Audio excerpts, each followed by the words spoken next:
اور ان نشانیوں میں میں نے عرض کیا تھا، یاد ہوگا کیا ہے؟ ماء زمزم،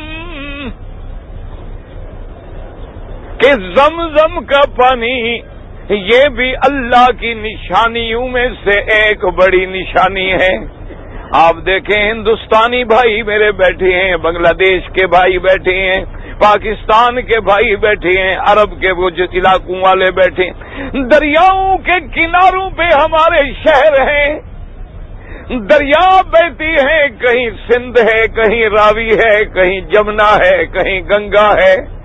کہیں کوئی دریا ہے، کہیں کوئی دریا ہے، لیکن ذرا کوئی میلہ بھی لگ جائے تو کنویں کے پانی گدلے ہو جاتے ہیں، بگل جاتے ہیں۔ اللہ نے فرمایا میرے پانی کی نشانی دیکھو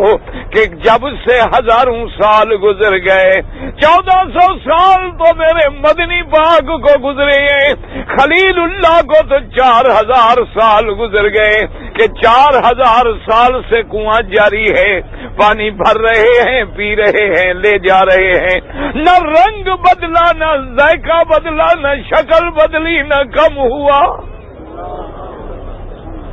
کہہ دو الحمدللہ۔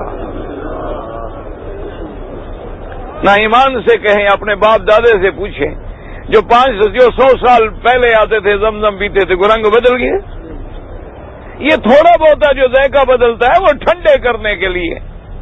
کیونکہ تمہارے لیے ٹھنڈا کیا جاتا ہے نا۔ بہرحال آخر ٹھنڈا جب کریں گے، آپ جانتے ہیں، آپ اپنے پانی کو فریج میں رکھ دیں،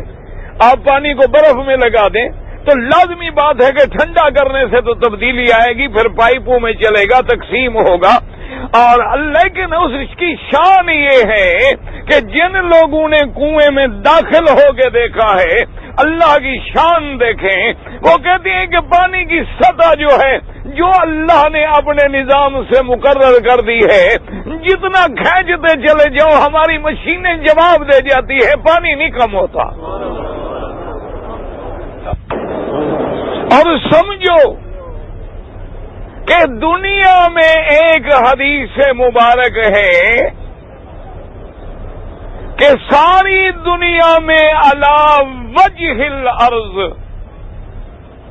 ساری دنیا کی زمین میں اگر افضل پانی ہے تو ماء زمزم ہے۔ اور اسی طرح یاد رکھیں، بعض روایات میں ہے کہ 4 نہریں جنت سے تعلق رکھتی ہیں، سیہون، جیہون، نیل اور فرات، یہ 4 نہروں کا تعلق جو ہے جنت سے ہے۔